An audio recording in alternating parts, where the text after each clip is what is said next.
من هو رسول الله، تعرف خصائصه. اول خصوصية انه كان نبيا وادم بين الماء والطين، ان اباءه صلى الله عليه واله وامهاته كلهم موحدون، عكسا لجماعة الفشل والجهل الذين يقولون بكفر والدي رسول الله. هؤلاء الفاشلون الجاهلون يقول لك ابو النبي كافر وامه كافر. يا ستار يا رب يا ستار، كيف؟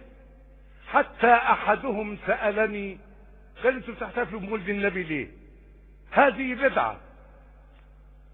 قلت له ونعمة البدعة والله. ازاي يعني لما احتفل بمولد النبي يبقى دي بدعة؟ ما هو في قوانين